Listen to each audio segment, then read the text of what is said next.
చనిపోయిందండి మా అక్క. నా పేరు శివలక్ష్మి. చనిపోయింది మా అక్క. అక్క పేరు అనుష.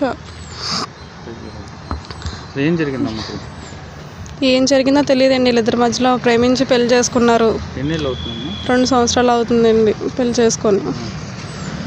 ఏమైందో తెలియదు.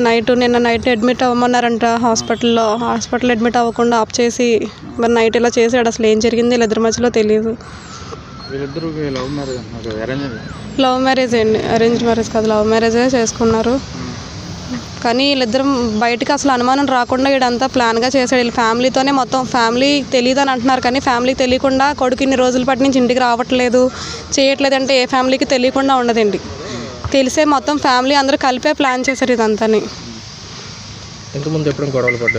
గొడవలు పడ్డానికి ఇప్పుడు మొన్న ఫలోటా తాగాలనుందంటే అందులో ట్యాబ్లెట్ వచ్చిందంటండి. ఫలోటాలో ఏ పురుగో రావచ్చు కానీ ట్యాబ్లెట్ రాదు కదా.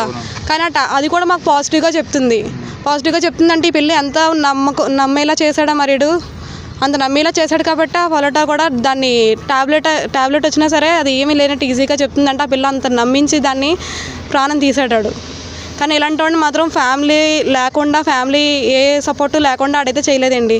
మాకు ఏ సపోర్టు లేదని చెప్పి ఆడు ఈజీగా వీళ్ళు ఏమీ చేయలేరు, వీళ్ళ సైడ్ ఎవరూ లేరని చెప్పి చేశాడు ఇదంతా. వాళ్ళ ఇంటికి ఎప్పుడూ తీసుకెళ్ళలేదు. కానీ మాకు ఏ సపోర్టు లేదు, వీళ్ళు ఏమీ చేయలేరు, మనిషిని లేపేసినా సరే ఇది ఏమీ చేయలేరు అని చేశాడు. కానీ ఆడిని మాత్రం అసలు వదిలిపెట్టకూడదండి. అసలు వాళ్ళందరూ కొంచెం బాగా ఇన్ఫ్లుయెన్స్ ఉన్న వాళ్ళంటే అండి.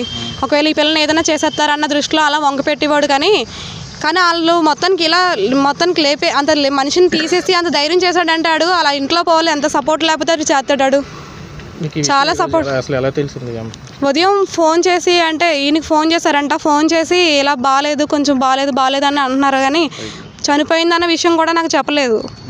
ఆ అబ్బాయి అంతవరకు కూడా లేట్ చేశాడంట. ఒకవేళ ప్రాణం పోయి నిజంగానే ఏ కోపంలో ఏదైనా చేసి ఉన్నా అయినా హాస్పిటల్కి తీసుకెళ్ళి వెంటనే అడ్మిట్ చేయాలి.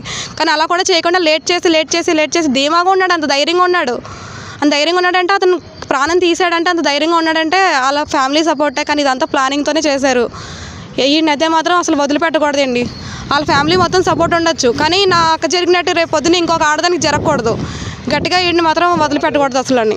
ఎంత ఫ్యామిలీ సపోర్ట్స్ ఉంటాయి, ఎంతమంది ఆడవాళ్ళని ఏడిపిస్తారు ఇలాగా, ఎంత ఆడవాళ్ళని ప్రాణాలు తీస్తారు ఇలా.